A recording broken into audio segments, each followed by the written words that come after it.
is a very special edition of The View. The wait is over. For the first time in American history, a sitting president is visiting a daytime talk show. Us. Yeah. President Barack Obama is here at The View.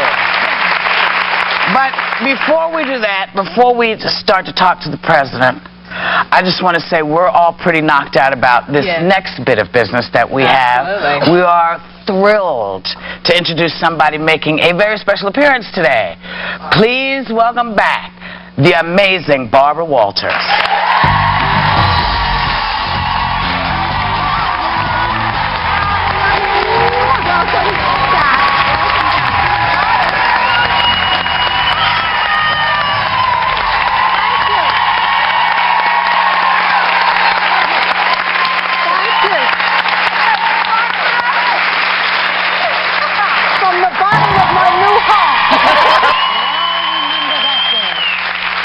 This is a historic day for The View. We are honored to welcome the 44th President of the United States, Barack Obama.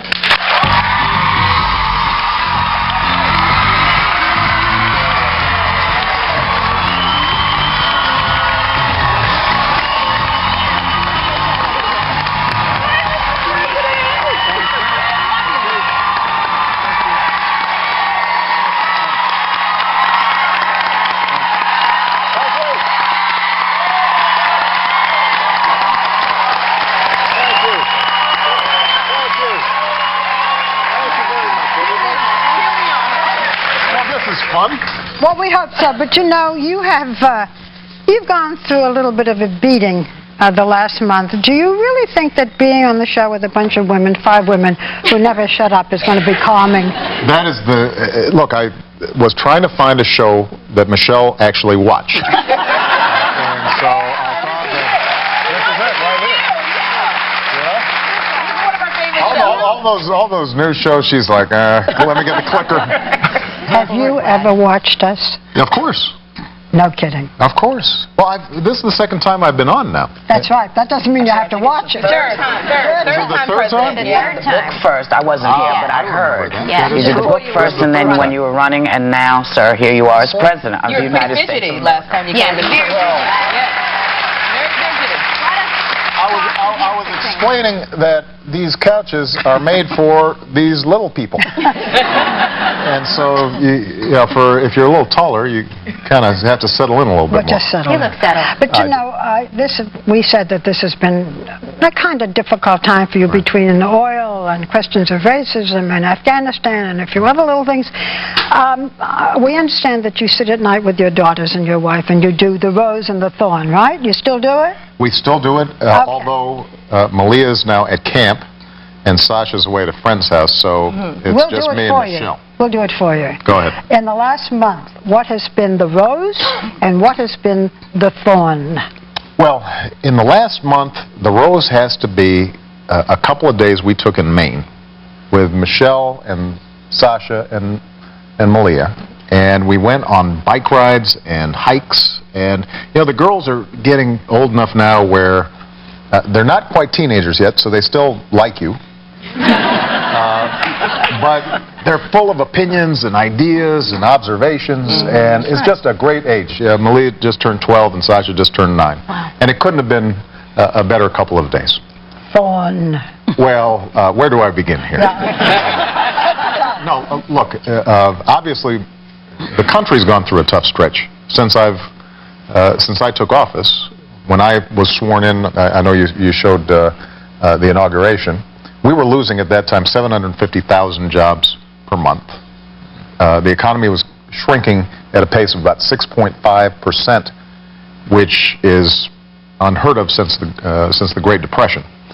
And so the last 20 months has been a non-stop effort to restart the economy, to stabilize the financial system, to make sure that we're creating jobs again instead of losing them. And in the midst of all that, we've also had the oil spill, we've also had 2 wars, we've also had a pandemic, H1N1, that we had to manage, and a whole host of other issues.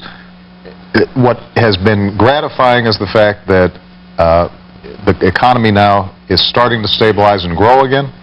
And what's been satisfying is just seeing how resilient the American people are. As much as you said it's been tough for me, the truth is it's not tough for me. I mean, I've got people, pundits on the news who may say things about me, but of course, but you think what the American people have gone through, losing jobs, seeing their home values go down, their 401ks declining. I mean, those are the folks who I draw inspiration from, because I get letters every night from them, and I read them, and as tough as it's been, they remain hopeful, they remain optimistic about America, and so I don't spend a lot of time worrying about me. I spend a lot of time worrying about them.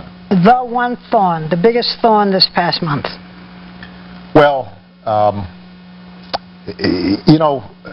the reason it's hard to answer is the things that the media may focus on are not necessarily the things I focus on.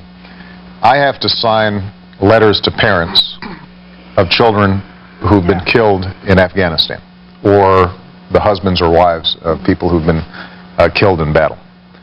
And that gives you a sense of perspective that is just different from what is going on cable TV on any given day. But can I follow up on something? Yeah. Because, you've really done a lot, I think. I mean, you signed 200-plus laws since you're in office. Right. You have financial reform has taken place. You got a health care. I mean, you've put 2 women on the Supreme Court. I could go on and on about your accomplishments. And yet the right wing, through Fox News and other outlets, they seem to be hijacking the narrative. Where on your side is the narrative? Where is your attack dog to come out and tell the American people, listen, this is what we did? Joy, that's your job. Well, I do it. I do it. But I only Let me say this. When times are tough, as they have been, naturally there's going to be a political argument that's going on out there. And, I volunteered for this job. And politics is not beanbag. I mean, politics is a contact sport, and you expect people going at you. And the one thing that does frustrate me sometimes is the sense that we shouldn't be campaigning all the time. There's a time to campaign, and then there's a time to govern. And what we've tried to do over the last 20 months is to govern. So on health care or on financial reform, right now we've got a big debate about how we can get small businesses more credit, because they really generate more jobs than anybody else.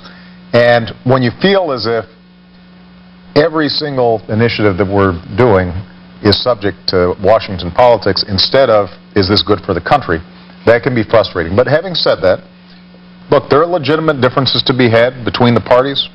I'm not perfect, my administration's not perfect, and a lot of this criticism I try to listen to, and if I think it's fair, then we try to correct it. Now, some of it, I'll grant you, Joy, I tend not to think is fair. And That's right. Michelle doesn't think any of it's fair. No. I want to ask you about the country, too, because